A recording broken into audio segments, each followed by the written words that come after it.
Noon, sa isang magandang kagubatan, nakatira ang isang unggoy. Nakatira ito sa isang punong baya sa tabi ng ilog. Ang punong ito ay palaging puno ng prutas kung saan kasing tamis ang nektar. Kumakain palagi dito ang unggoy. Palakaibigan ng unggoy na ito. At masayang nakatira dito sa puno. Masayang lumipas ang mga araw niyang tumatalon kada puno. Sa parehas na kagubatan, nakatira ang isang buhaya at ang kanyang asawa. Masaya silang magkasintahang nakatira sa kagubatan.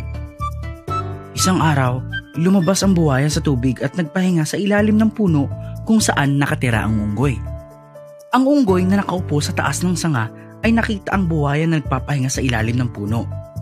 Ginustong kausapin ng unggoy ang buhaya dahil wala itong kaibigan, sinubukan niya makipagkaibigan dito. Tinawag niya ang buhaya at sinabi, "Kamusta ka, kaibigan? Nagpapahinga ka yata sa ilalim ng puno ko.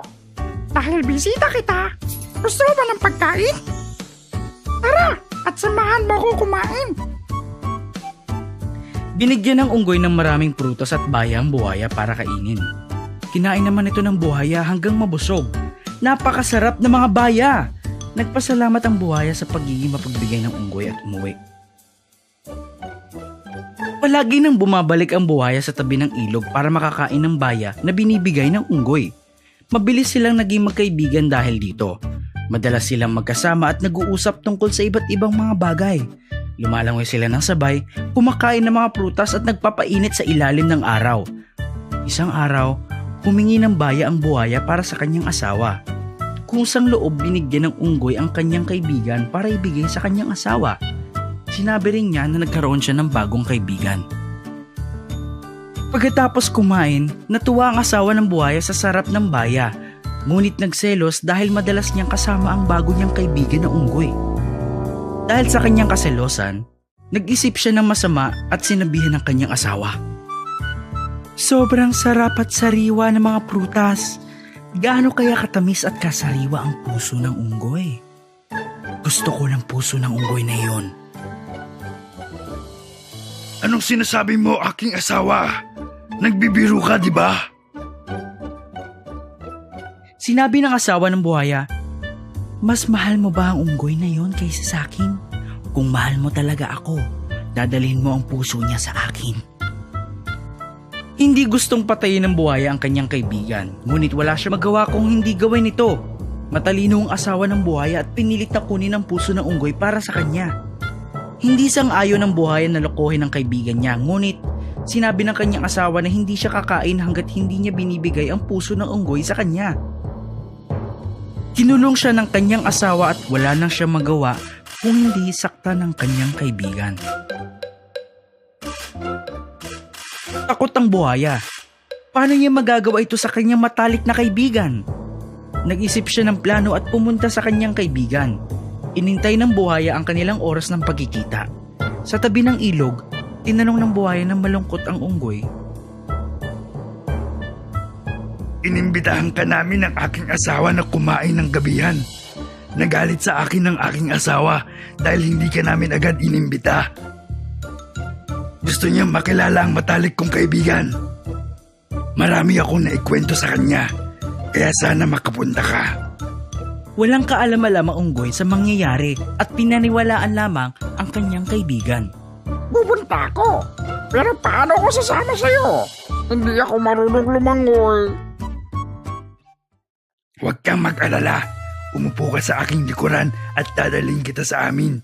Masayang umupo ang unggoy sa likod ng buhaya pabalik sa kanilang tahanan. Nakapasok ng buhaya sa ilalim ng ilog para patayin ang unggoy. Natakot ang unggoy sa tubig na nakapaligid at pinakiusapan na magdahan-dahan sa paglangoy. Naisip ng buhaya na dito niya na ipapakita ang intensyon niya sa unggoy dahil imposible na para ito ay makawala sa gitna ng ilog.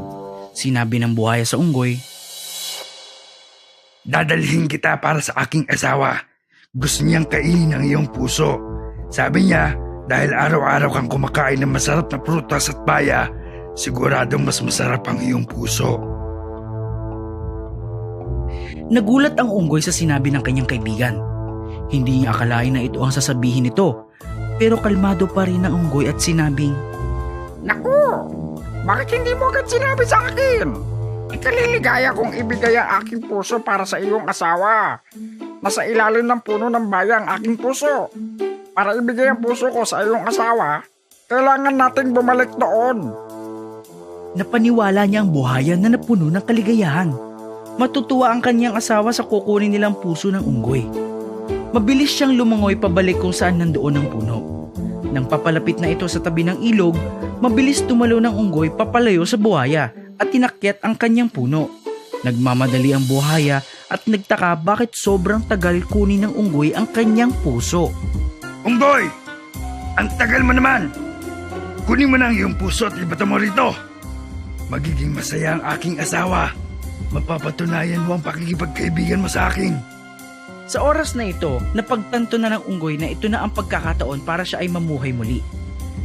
Nakawala siya sa kamangmangan ng buhaya na dapat kaibigan nito. Natawa ang unggoy at sinabi ng, Aking mangmang na kaibigan. Niloko mo ako bilang kaibigan. Mayroon ba puso na kailalim sa lupa? Niloko lang kita para maligtas ko ang aking sarili at para maturuan ka ng leksyon sa iyong panloloko. Umalis ka sa harap ko at wag nang babalik kahit kailan.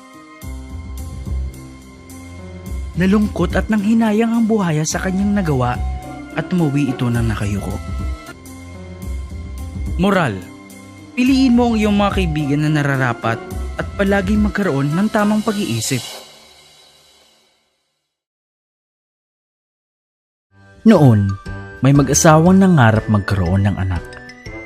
Doon sa likod ng kanilang bahay, sa bintana, ay nakikita ang isang magandang hardin na puno ng gulay at bulaklak.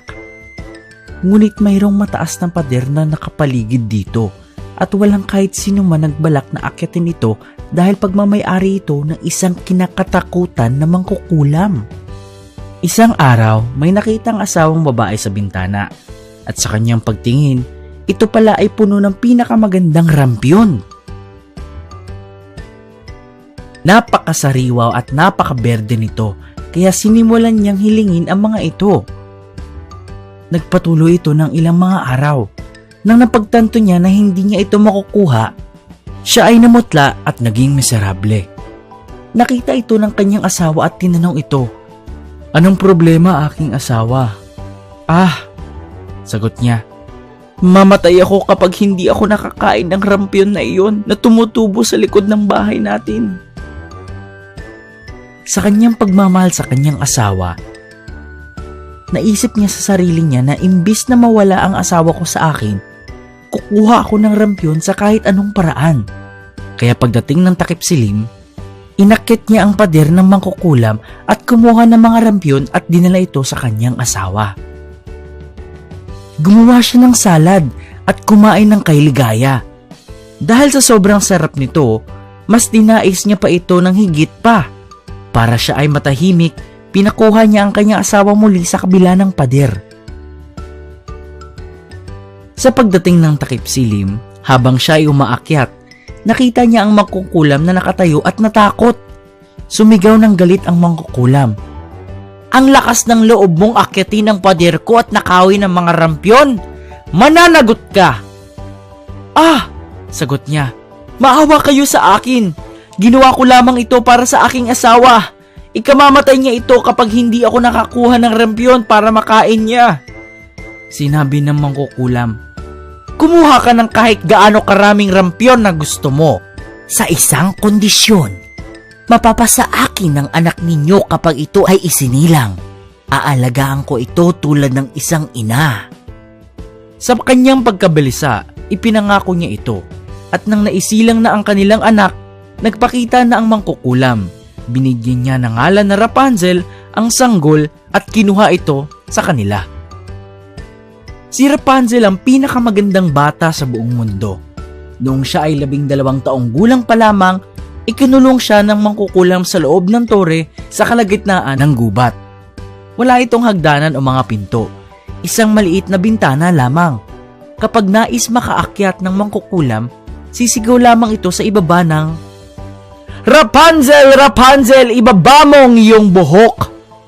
Napakahaba ng buhok ni Rapunzel na kumikinang na parang ginto. Kapag narinig niya ang boses nito, tatanggalin niya ang tirintas at ibababa ang buhok sa tore. At aakyatin ito ng mangkukulam. Nang lumipas ang ilang mga taon, napadaan ang anak ng hari sa kagubatan.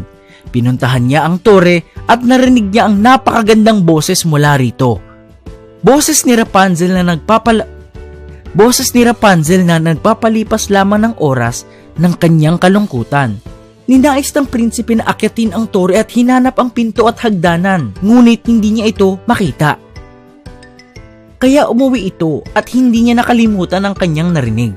Araw-araw siya pumupunta ng gubat para lamang marinig ito. Isang araw sa ilalim ng puno, nakita niyang umakyat ang mangkukulam at narinig ang mga salitang, "Rapunzel, Rapunzel, ibaba mo ang iyong buhok." Nakita niyang ibinababa ni Rapunzel ang kanyang buhok at nakita niyang umaakyat ang mangkukulam dito. Sinabi niya sa kanyang sarili, "Aakyatin ko iyon at susubukan ko ang aking kapalaran." Kinabukasan, pumunta siya uli dito at sumigaw ng, "Rapunzel, Rapunzel, ibaba mo ang iyong buhok." At ibinaba niya ang kanyang buhok. Inakyat ito ng prinsipe. Natakot si Rapunzel na nakita niya na isang lalaki ang umakyat sa kanyang buhok dahil wala pa siya nakikilalang ibang tao. Ngunit pinuri ng prinsipe si Rapunzel sa kanyang pagkanta at hindi mapapakali hanggat hindi niya nakikita kung sino man ang kumanta nito. Nakalimutan ni Rapunzel ang kanyang takot at nang tinanong siya ng prinsipe na maging asawa nito, nakita niya na siya ay bata at matipuno. Inisip niya sa sarili niya, siguradong mas gugustuhin ko siya kaysa kay Inang Gothel, at inabot niya ang kanyang kamay sa prinsipe. Sabi niya, "Kusang loob akong sasama sa iyo, ngunit hindi ko alam kung paano ako makakaalis dito. Kada dalaw mo, magdala ka ng lubid na gawa sa sutla at gagawin ko itong hagdanan. At kapag handa na ako, bababa na ako sa tore na ito at maaari mo na akong isama sa iyong kabayo." Nagpasya sila na magkita tuwing gabi. Dahil sa umaga, nagkikita sila ng mangkukulam. Walang alam ang mangkukulam sa lahat ng pangyayari. Nang hindi sinasadya, nasabi ni Rapunzel na, "Inang Gothel, bakit napakabagal ng iyong pag-akyat at parating na ang prinsipe ng ilang saglit lamang?" "Masamang bata!" sigaw ng mangkukulam. "Ano itong naririnig ko? Akala ko na itago na kita sa mundo, ngunit pinagtaksilan mo ko?" Sa kanyang galit, sinugod niya si Rapunzel at pinaghahampas ito ng ilang ulit at kumuha ng panggupit at ginupitan ng kanyang buhok. At sa kanyang galit, dinala niya si Rapunzel sa isang disyerto kung saan siya ay nanirahan ng malungkot at miserable. Sa parehas na araw na iyon, bumalik siya sa tore kinagabihan at ginamit niya ang naputol na buhok ni Rapunzel. Dumating ang prinsipe at sumigaw, "Rapunzel, Rapunzel, ibaba mo ang iyong buhok." Binaba niya ang buhok na ito at sa kanyang pag-akyat, hindi niya nakita si Rapunzel, ngunit ang mangkukulam na tinitingnan siya ng masama. "Aha!" sigaw nito. "Gusto mong makita ang iyong minamahal, ngunit wala siya rito. Hindi mo na siya makikita kahit kailan." Napuno ng kalungkutan ng prinsipe at sinubukan nitong tumakas sa tore. Nakatakas ito, ngunit nabulag ito sa kanyang pagbaksak at gumala ito sa kagubatan ng halos walang makain kung hindi mga ugat at bunga. Wala itong magawa kung hindi malungkot at umiyak sa pagkawala ng kanyang minamahal. Ilang taon siyang gumala sa kagubatan. Nang sa wakas, nakarating siya sa isang disyertong lugar kung saan nakatira si Rapunzel. Noong una, narinig niya ang boses na pamilyar sa kanya at nang palapit na ito sa kanya, bumaksak siya sa lupa at naiyak. Nang nakita ito ni Rapunzel, hinawakan niya ang mukha ng prinsipe at gumaling ang mga mata nito. Nakakita na siyang muli. Dinala niya ito sa kanyang kaharian at namuhay sila ng puno ng saya at ligaya. Isang araw, sa panahon ng tag-init, nakatira ang grupo ng mga matatamad na tipaklong. Masaya silang nakatira sa ilalim ng sikat ng araw, sariwang hangin at berdeng damo. Ito ay napakasayang sandali. Isang araw, habang naglalaro ang mga tipaklong, nakakita sila ng grupo ng mga prutas at gulay na naglalakad. Mayroong mais, kamatis, saging at iba pa. Mayroon ding mga sanga na mukhang naglalakad. Nagulat ang mga tipaklong. Narinig ng pinuno ng mga tipaklong ang isang tunog na nanggagaling sa prutas at gulay. Nilapitan niya ito at tinignan niya ang ilalim nito. Nakita niya na mayroong hanay ng mga langgam na karga ang mga malalaking prutas sa kanilang ulo at naglalakad. Dinadala nila lahat ng pagkain at inilagay sa butas. Bakit niyo dinadala ang mga pagkain sa inyong mga ulo at dinadala sa loob ng butas? Tanong ng pinuno ng mga tipaklong. Darating na ang taglamig at kailangan namin maghanda para dito. Ang nahahanap namin sa tag-init ay hindi namin nahahanap sa taglamig. Mga dahon, prutas at mga sanga ay mahirap hanapin. Magiging malamig at magiging mahirap mamuhay. Kaya naman kami ay nagtatrabaho simula ngayon at naglalagay ng pagkain sa loob ng butas. Sabi ng langgam. Malamang kayo ay mahihirapan. Tignan ninyo kung gaano kayo kaliit at kahina. Mas malaki kami at mas malakas. Wala kaming kailangan ipag-alala. Mapagmalaking sinabi ito ng pinuno. Pinaalis ng mga tipaklong ang mga langgam habang pinagtatawanan nito. Araw-araw, tuloy-tuloy na nagtatrabaho ang mga langgam at nagdadala ng pagkain habang pinagtatawanan lamang sila ng mga tipaklong. Ilang araw ang nakalipas, malapit nang matapos ang tag-init. Isang magandang araw, ang grupo ng mga tipaklong ay nagpapahinga at kumakain gaya ng dati. Sa sobrang tamad nila, naging mataba sila sa buong tagapag-init. Dumating na ang taglimig at ang mga tamad at matatabang tipaklong ay walang makain para mabuhay. Walang mga dahon, tangkay, pagkain o lugar na paninirahan. Kaagad naalala ng mga tipaklong ang mga langgam na nagtayo ng kanilang tirahan at nag-ipon ng maraming pagkain para sa taglamig. Napagdesisyonan ng mga tipaklong na puntahan at angkinin ang pagkain at ang lugar para sa kanila. Natapos na ang taglamig at dumating na muli ang tag-init. Nagsimula ng muli na mag-ipon ng pagkain ang mga langgam at magtrabaho para sa taglamig. Hindi na nila bibigyan ng pagkakataon pang muli ang mga tipaklong para sirain ang kanilang mga tahanan. Mayroon silang plano para dito. Para gumana ang plano na ito, isang hukbo ng mga langgam ay gumawa ng bagong butas at sinimulang lagyan ng pagkain ito para sa taglamig. Habang ang ibang mga langgam naman ay naglagay ng pagkain sa dating butas.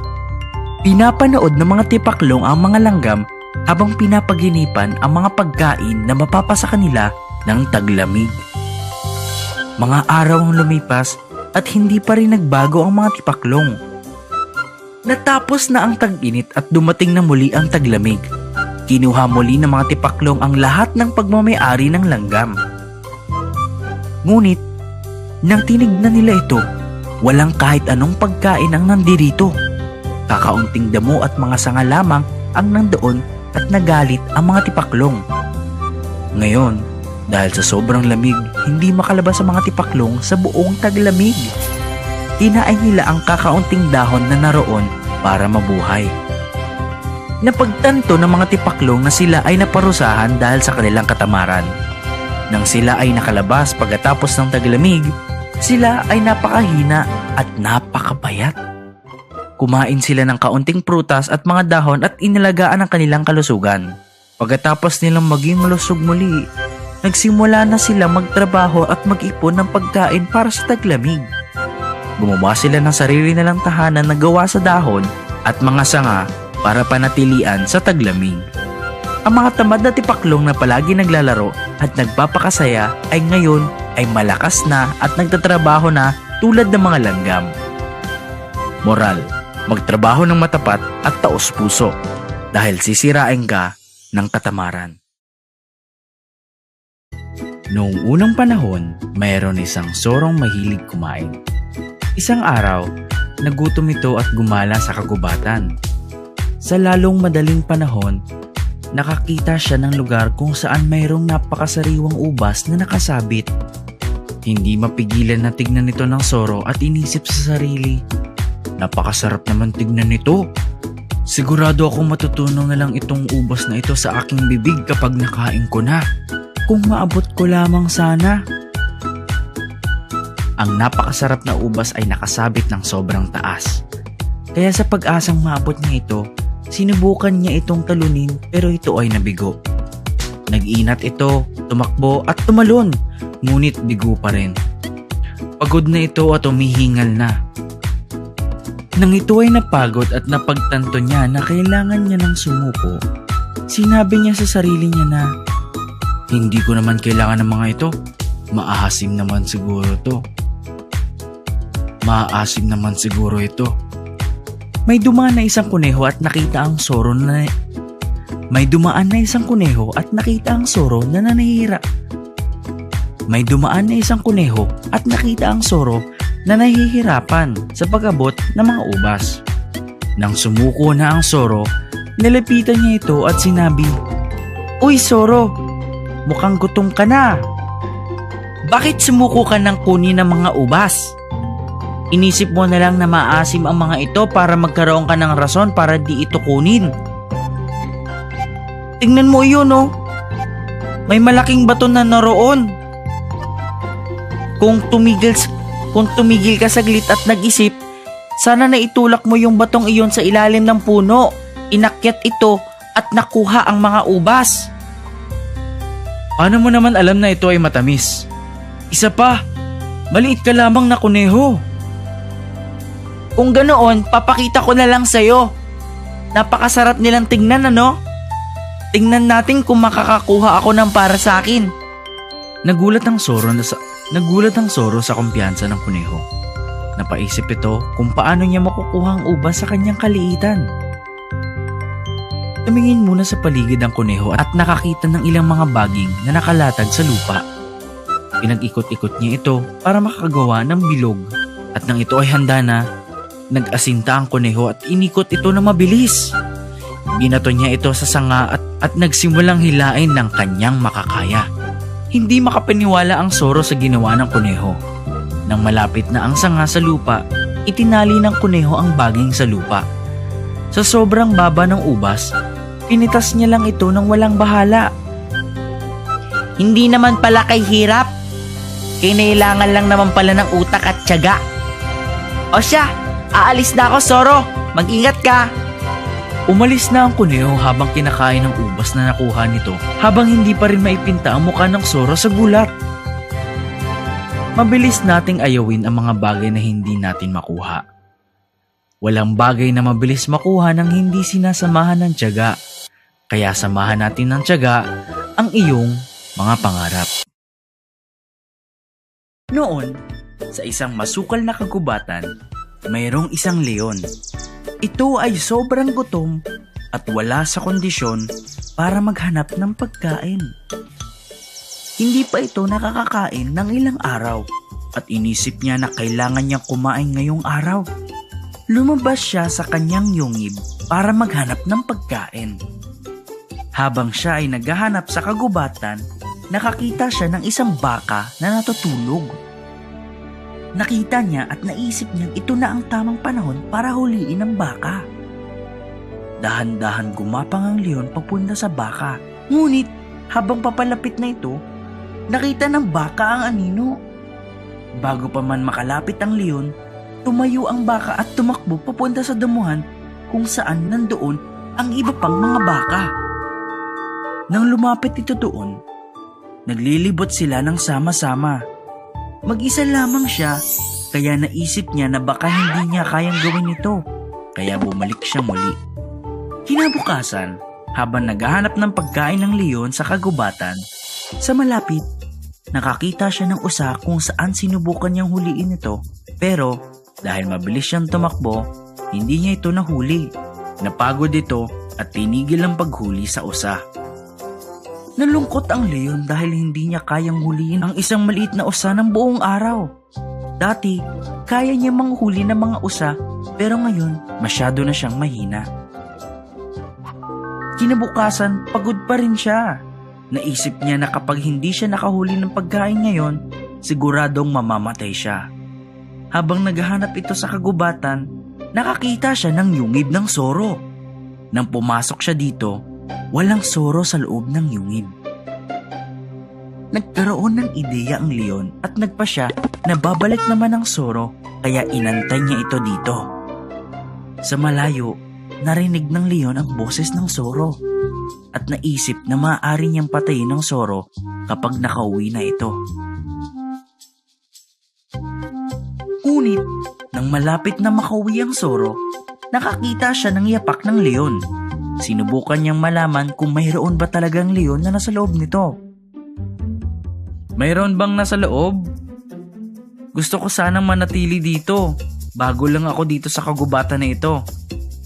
Kaya kung mayroong nasa loob, pakisabihan ako, kung hindi, aalis ako. Naisip ng leon na kapag sumagot siya, papasok ang Soro sa loob ng yungib. Kung hindi siya sasagot, aalis ito. Oo, nasa loob ako. Pwede kang manatili dito. Pasok ka.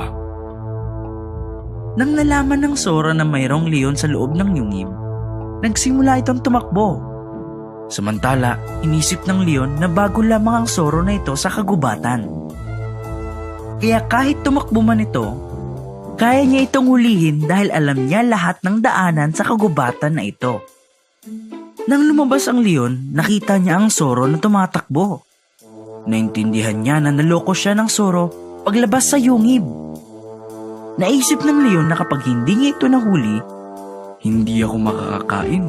At kapag hindi ako makakakain, manghihina ako. Nahihirapan ang leon sa paghuli sa Soro. Ngunit, sobrang hina na niya. Sinubukan niyang gamitin ang mga alam niya sa kagubatan para siya ay lumamang.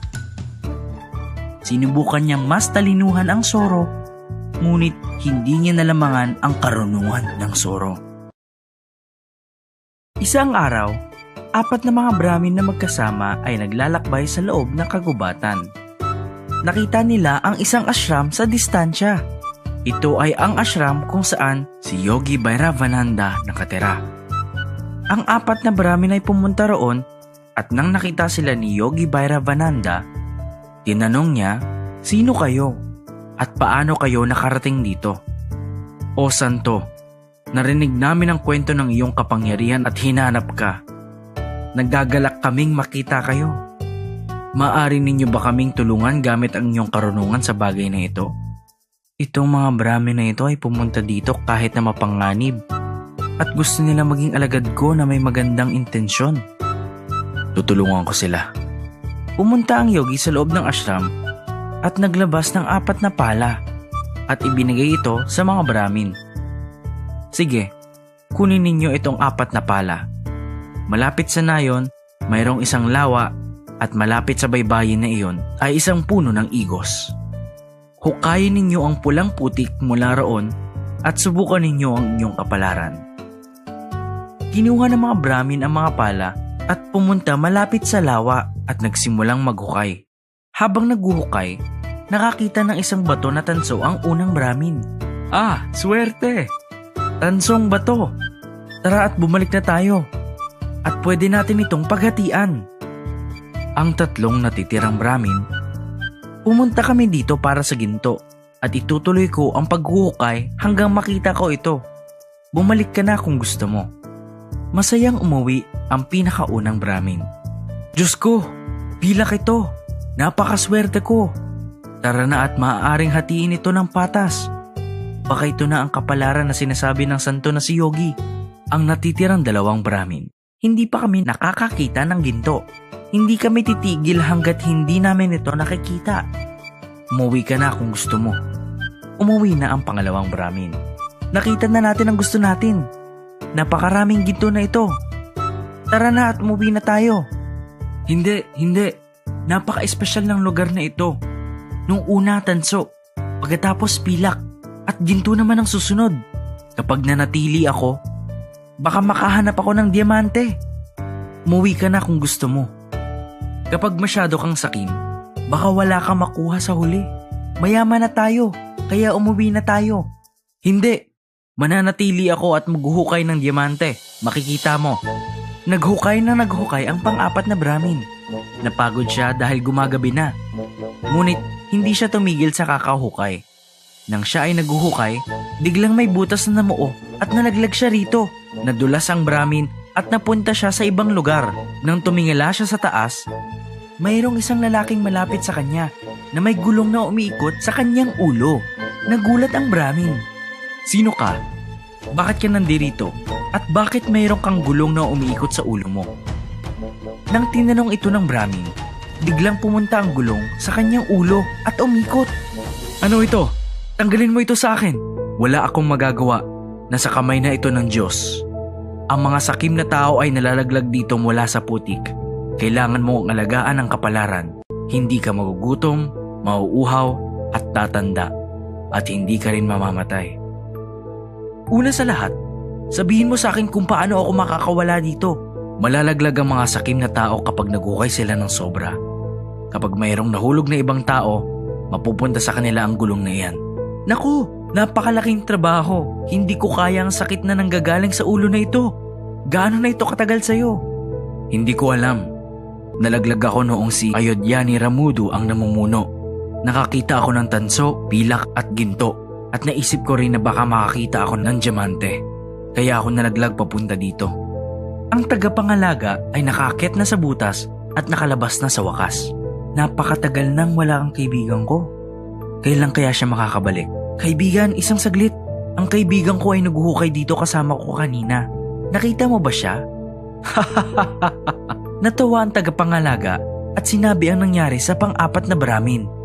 Nalungkot ang pangatlong Brahmin at umuwi nang walang magawa. Noon, nagsimula tayong maghukay para sa ginto. Ngunit kahit na nakakita na tayo ng tanso, pilak at ginto, hindi ka tumigil. Kung bumalik ka lang sana kasama namin, hindi siguro ito mangyayari. Pasensya na, hindi kita natulungan, kaibigan. Isang araw, sa isang bayan ay mayroong nakatirang doktor. Siya ay isang mabuting doktor at tunay na mahusay sa kanyang trabaho. Halos lahat ng tao sa bayan ay nirerespeto siya dahil sa kanyang mga itinulong sa kanila. Isang gabi, bumubuhos ang malakas na ulan at doon mayroong narinig na katok ang doktor. Nang binuksan ng doktor ang pinto, nakita niya ang isang lalaking nanginginig at basang-basa dahil sa ulan. Ginoo! Sino ka? At bakit ka nasa labas habang umuulan? Pakiusap. Tulungan mo ko. Ang bahay ko ay malayo pa at ako ay magkakasakit. Nangihina na rin ako at hindi ko kakayaning umuwi pa. Sana ay payagan mo kung makituloy dito at alagaan ako habang ako ay may sakit. Sige, pumasok ka dito sa loob at magpahinga na. Ang lalaki nga ay pumasok sa loob habang ang mga doktor ay binigyan siya ng gamot upang humupa ang kanyang sakit. Kinaumagahan, sinabi ng lalaki sa doktor na siya ay isang panday. Sanayon, kailanganin ng doktor ang kanyang tulong ay maaari siyang lumapit sa kanya.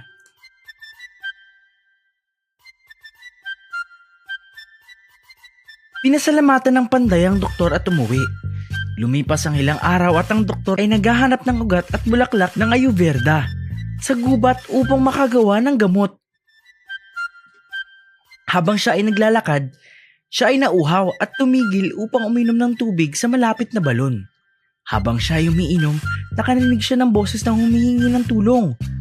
Nang tumingin siya sa malayo, nakita niya ang malaking puno na bumaksak sa lupa. Tila ang mga tunog na ito ay nanggagaling sa puno, kaya naman ay tumakbo siya papunta dito. Sa ilalim ng puno ay nakita niya nakakulong ang tigre at ahas sa mga sanga at dahon nito. Tulungan mo ako! Ang paa ko ay naipit sa ilalim ng puno at ako'y hindi makalabas. Ako rin! Tulungan mo ko! Ako'y napalibutan ng mga tangkay at ako'y hindi makalabas. Ang doktor ay natakot sa mga ligaw na hayop at tubiling tulungan sila. Huwag ka mag-alala. Nangangako akong hindi kita sasaktan basta tulungan mo ako. Pinanghawakan ng doktor ang mga salita ng tigre at pinuwat ang puno. Nakalaya ang tigre at lubos ng pasasalamat sa tulong ng doktor. Sa susunod na kakailanganin mo ang aking tulong, ako ay iyong tawagin at ako ay dadating upang tulungan ka. Nagpasalamat ang doktor sa tigre at tinulungan ang ahas na makalabas. Nang makalaya ang ahas, pinasalamatan nito ang doktor at sinabi rin na tutulungan siya kapag siya ay nangangailangan. Iniligtas mo ang aking buhay at ngayon na ibabalik ko sa iyo ang pabor. Kung kailangan mo ang aking tulong ay tatawagin mo lang ako at tutulungan kita. Umalis na ang tigre at ahas at ang doktor ay umuwi na. Lumipas ang ilang araw at ang doktor ay muling pumunta sa gubat upang mangolekta ng ugat at damong gamot para sa kanyang medisina na ginagawa. Ngunit biglang may narinig siyang ungol at akmang aatakihin siya ng isang leopardo. Kinakailangan ng doktor ang sinumang mas malakas at kanyang naalala ang pangako ng tigre. Kaya naman tinawag niya ang tigre. Tigre! Tigre! Iligtas mo ako! Narinig ng tigre ang sigaw ng doktor at tumakbo papunta sa kanya upang siya ay iligtas. Tinakot niya ang leopardo at tuluyan itong umalis. Inimbitahan ng tigre ang doktor sa kanyang yungib at sinabing natuwa ito na tinawag siya ng doktor. Binigyan ng tigre ang doktor ng mga ginto na nahanap niya sa gubat at sinabi na pagkakakitaan niya ito. Nang umalis ang doktor sa yungib ng tigre, ay naalala niya ang pangako ng panday sa kanya at pumunta sa nayon. Binigay ng doktor sa panday ang ginto at sinabing ibinigay ito ng tigre sa kanya. Tinanong niya kung maaari ba siyang bigyan ng pera kapalit ng kanyang ginto. Nakilala ng panday ang ginto na pagmamayari ng anak ng hari. Ang prinsipe ay umalis upang mangaso, ngunit hindi na siya bumalik pa. Naalala ng panday ang anunsyo ng hari. Kung sino man ang makakapagbalik o makakakita sa prinsipe o sa kanyang mga kayamanan ay mapaggagantipalaan ng mga kayamanan. Sinabi ng panday sa doktor na mag-antay at kakailanganin niyang tignan ang kalidad ng ginto. Ngunit ipinuslit ito ng panday sa likod ng kanyang bahay at pumunta sa hari upang ipakita ang ginto. Sinabi niya sa hari na may isang lalaking may hawak ng gintong ito at maaari siya ang pumatay sa prinsipe. Nagalit ang hari at pinirosahan ng doktor. Nang kinulong ang doktor sa kulungan, buong lakas niyang sinisigaw na, "Wala akong ginawang kasalanan! Ang ginto ay bigay lamang sa akin ng kaibigan kong tigre! Ang panday ay nagsisinungaling! Ilabas niyo ako rito!" Habang ang doktor ay nasa kulungan, mayroong daga na lumapit sa kanya at sinabing, "Gustong-gusto kitang tulungan, ngunit wala akong masyadong maitutulong. Tawagin mo ang kung sino man na makakatulong sa iyo. Marahil ay darating sila upang tulungan ka." Naalala ng doktor ang pangako ng ahas at nagsimulang tawagin ito. "Ahas! Pakiusap! Tulungan mo ako, ahas!" Nang dumating ang ahas, pinag-usapan nila ang nangyari. Nagkaroon ng ideya ang ahas na kagatin ang reyna. "Dahil sa ako ay hindi pangkaraniwan at may kamandag na ahas, walang sino mang doktor ang makakapagpapagaling ng kagat ko. Kakagating ko ang reyna at doon ay maaari mong ilahad sa kanila ang iyong tulong bilang isang doktor. Lapitan mo ang bantay ng hari at sabihing maaari mong iligtas ang reyna. Pagkarating mo sa kwarto ng reyna ay tawagin mo ako at tatanggalin ko ang lason mula sa reyna. Bubuti ang kanyang pakiramdam at ikaw ay makakalabas." Ang plano ay naisagawa ng maayos at ang hari ay tuwang-tuwa sa doktor. Sinabi ng hari sa doktor na hingin kung ano man ang kanyang gusto. Ngunit sabi ng doktor,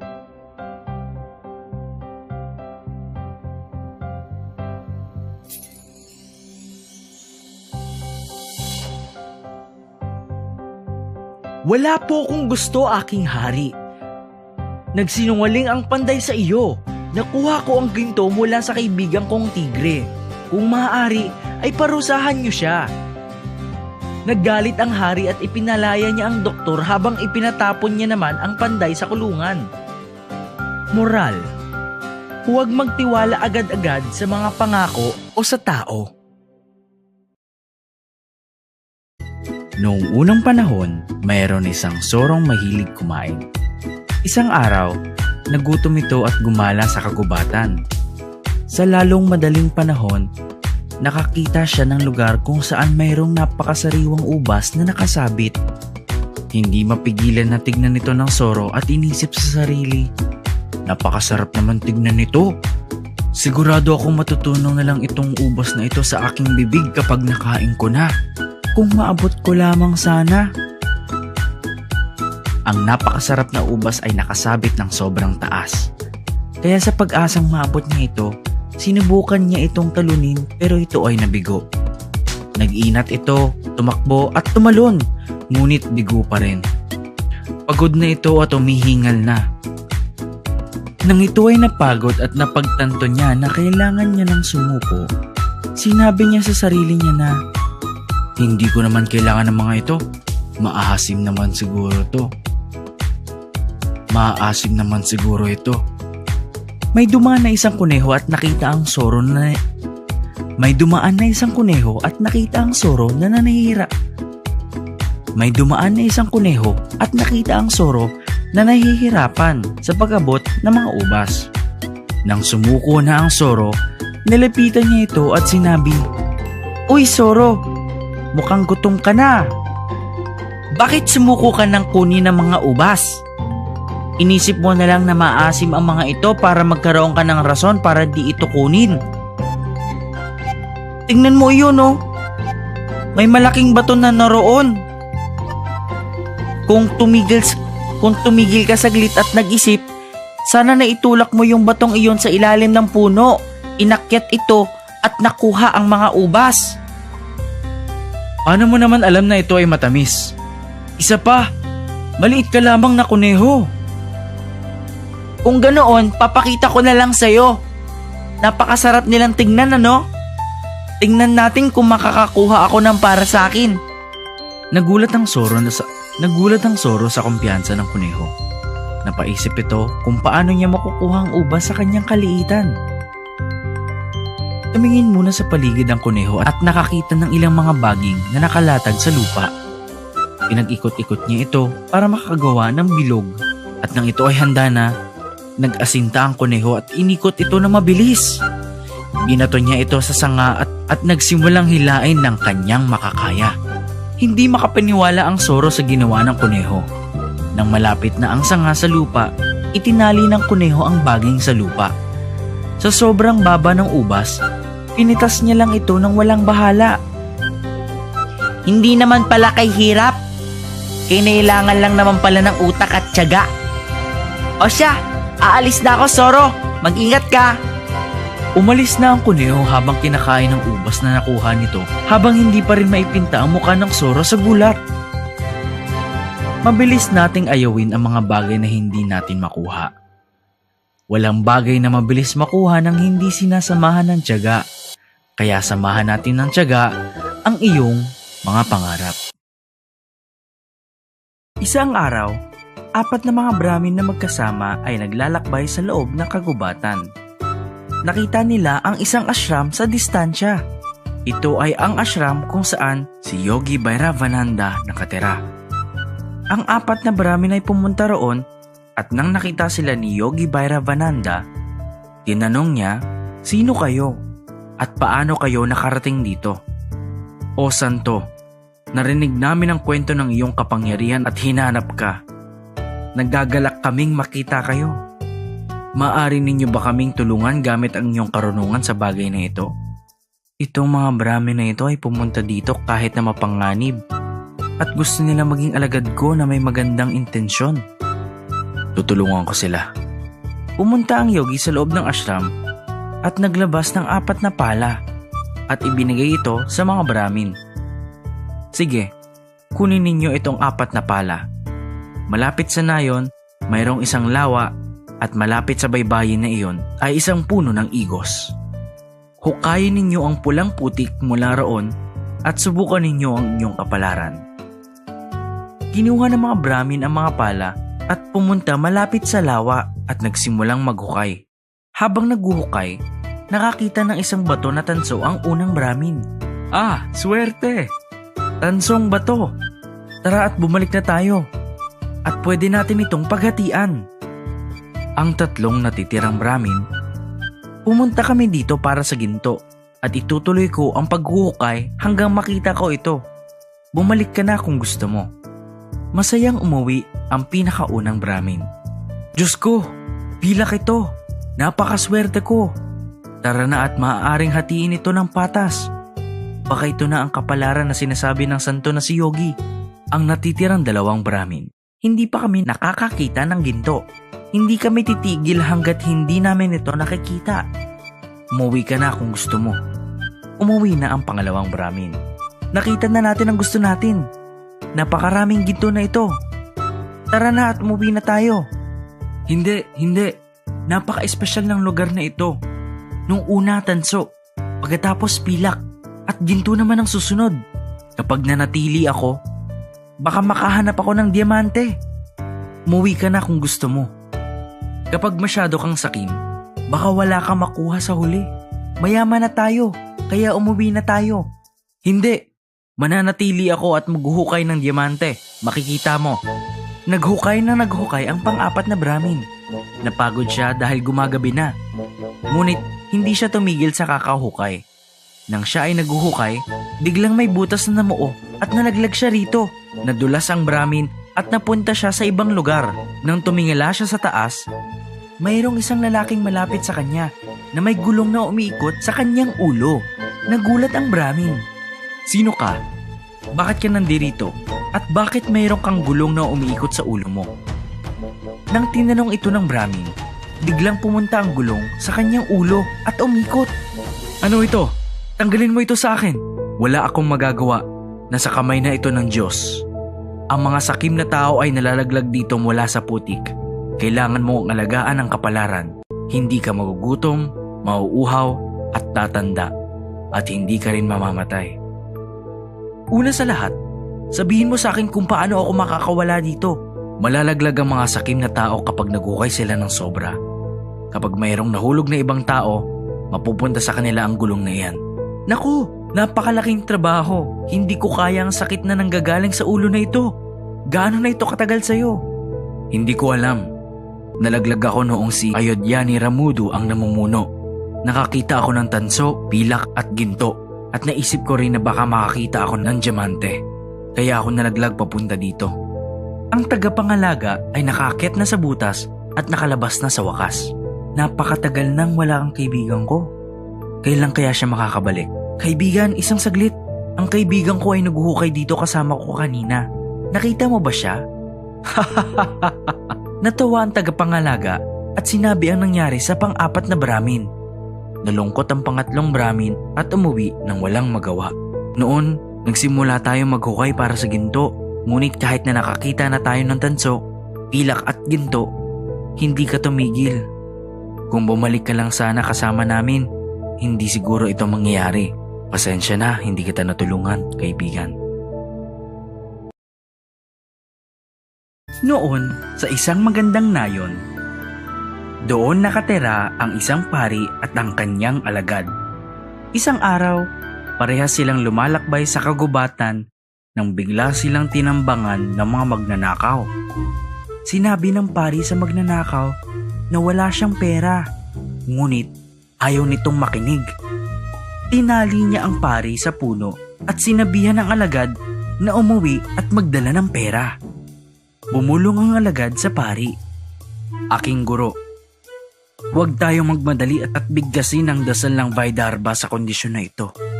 Uuwi ako at dadalhin ng pera at ililigtas kita. Kakaunting tao lang ang nakakaalam sa dasal na ito. Kapag ang mga bituin ay nasa tamang lugar sa langit, kapag binigkas ang dasal na ito, may paniniwala na may mga magagandang hiyas na malalaglag sa langit. Kinagabihan, lumamig at ginusto ng pari na makawala. Tumingala siya sa langit. Ang mga bituin ay pupunta sa posisyon ng ilang sandali lamang. Nang biglang naalala ng pari na nasa kanya lahat ng kaalaman para iligtas ang sarili niya at gumawa ng paraan para sa sitwasyon na ito. Binaliwala niya ang sinabi ng kanyang alagad sa kanya at tinawag ang isa sa mga magnanakaw. Pera lang naman ang gusto nyo, di ba? Alam ko ang dasal ng Vaidarbha. Kapag binigkas ko yung dasal na yon, Magagandang mga hiyas ang babaksak sa langit. Maaari ninyong kunin ang mga hiyas na iyon at pakawalan ninyo ako. Nang narinig ito ng mga magnanakaw, nagulat sila. Inutusan nila agad ang pari na bigkasin ang dasal. Hindi ko basta-basta maaaring bigkasin ang dasal na ito. Kailangan ko maghanda. Kailangan ko maligo para makapaghanda. Kailangan ko magsuot ng malilinis na damit para gawin ang ritual na ito. Nakinig ang mga magnanakaw sa sinabi ng pari at pinakawalan siya para makapaghanda. Pumunta ang pari sa tabi ng ilog at naligo. Nagsuot siya ng malinis na damit at nagsimula bigkasin ng dasal. Habang siya ay nagdarasal, napag-isip at nagtaka ang magnanakaw. Totoo ba ito? Mayroon bang malalaglag na hiyas mula sa langit? Gaano ba tayo katagal maghihintay? Nagulat ang lahat. Nang natapos ang dasal, bumaksak ang magagandang hiyas. Nagsaya ang mga magnanakaw at hinati ito sa kanilang mga sarili. Samantala, sa kagubatan, mayroong grupo ng mga magnanakaw na nakita ang mga pangyayari at ginusto nilang kunin ang mga hiyas na ito. Pinuntahan nila ang ibang magnanakaw at sinabi na ibigay sa kanila ang mga hiyas, kung hindi, magkakaroon ng gulo. Pagkatapos, sa unang grupo ng magnanakaw, isang magnanakaw ang nagsabi, "Gusto ninyo ng hiyas, di ba? Alam nitong pari na ito ang dasal para dito." Ang ibang magnanakaw ay hinawakan ng pari at sinabi na bigkasin muli ang dasal. Ngunit sinabi ng pari na iisang beses lang ito pwedeng mangyari kada taon at hindi maaaring maulit muli ito. Inisip ng pari na kung nakinig lang ako sa aking alagad, hindi sana ito mangyayari. Sinunggaban ng magnanakaw ang pari, binugbog ito at tinapon sa lupa. Samantala, nakabalik na ang alagad dala ang pera. Ngunit nung nakita niya ang nangyari sa pari, napuno siya ng kalungkutan. "Aking guro, hindi ka nakinig sa akin at binigkas mo ang dasal. Kung nakinig ka lamang, sana ikaw ay buhay at ligtas." Noon, sa isang masukal na kagubatan, mayroong isang leon.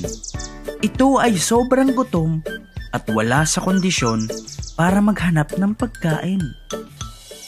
Hindi pa ito nakakakain ng ilang araw at inisip niya na kailangan niyang kumain ngayong araw. Lumabas siya sa kanyang yungib para maghanap ng pagkain. Habang siya ay naghahanap sa kagubatan, nakakita siya ng isang baka na natutulog. Nakita niya at naisip niyang ito na ang tamang panahon para huliin ang baka. Dahan-dahan gumapang ang leon papunta sa baka. Ngunit habang papalapit na ito, nakita ng baka ang anino. Bago pa man makalapit ang leon, tumayo ang baka at tumakbo papunta sa damuhan kung saan nandoon ang iba pang mga baka. Nang lumapit ito doon, naglilibot sila ng sama-sama. Mag-isa lamang siya, kaya naisip niya na baka hindi niya kayang gawin ito, kaya bumalik siya muli. Kinabukasan, habang naghahanap ng pagkain ng leon sa kagubatan, sa malapit, nakakita siya ng usa kung saan sinubukan niyang huliin ito, pero dahil mabilis siyang tumakbo, hindi niya ito nahuli. Napagod ito at tinigil ang paghuli sa usa. Nalungkot ang leon dahil hindi niya kayang huliin ang isang maliit na usa ng buong araw. Dati, kaya niya manghuli ng mga usa, pero ngayon masyado na siyang mahina. Kinabukasan, pagod pa rin siya. Naisip niya na kapag hindi siya nakahuli ng pagkain ngayon, siguradong mamamatay siya. Habang naghahanap ito sa kagubatan, nakakita siya ng yungib ng soro. Nang pumasok siya dito, walang soro sa loob ng yungib. Nagkaroon ng ideya ang leon at nagpasya na babalik naman ang soro, kaya inantay niya ito dito. Sa malayo, narinig ng leon ang boses ng soro at naisip na maaari niyang patayin ang soro kapag nakauwi na ito. Ngunit, nang malapit na makauwi ang soro, nakakita siya ng yapak ng leon. Sinubukan niyang malaman kung mayroon ba talagang leon na nasa loob nito. "Mayroon bang nasa loob?" Gusto ko sanang manatili dito. Bago lang ako dito sa kagubatan na ito. Kaya kung merong nasa loob, pakisabihan ako, kung hindi, aalis ako. Naisip ng leon na kapag sumagot siya, papasok ang Zoro sa loob ng yungib. Kung hindi siya sasagot, aalis ito. Oo, nasa loob ako. Pwede kang manatili dito. Pasok ka. Nang nalaman ng Zoro na mayroong leon sa loob ng yungib, nagsimula itong tumakbo. Samantala, inisip ng leon na bago lamang ang Zoro na ito sa kagubatan. Kaya kahit tumakbo man ito, kaya niya itong hulihin dahil alam niya lahat ng daanan sa kagubatan na ito. Nang lumabas ang leon, nakita niya ang Zoro na tumatakbo. Naintindihan niya na naloko siya ng Zoro paglabas sa yungib.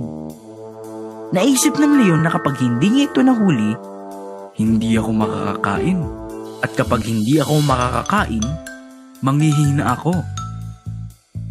Nahihirapan ng leon sa paghuli sa Zoro. Ngunit, sobrang hina na niya. Sinubukan niyang gamitin ang mga alam niya sa kagubatan para siya ay lumamang. Sinubukan niyang mas talinuhan ang Zoro, ngunit hindi niya nalamangan ang karunungan ng Zoro.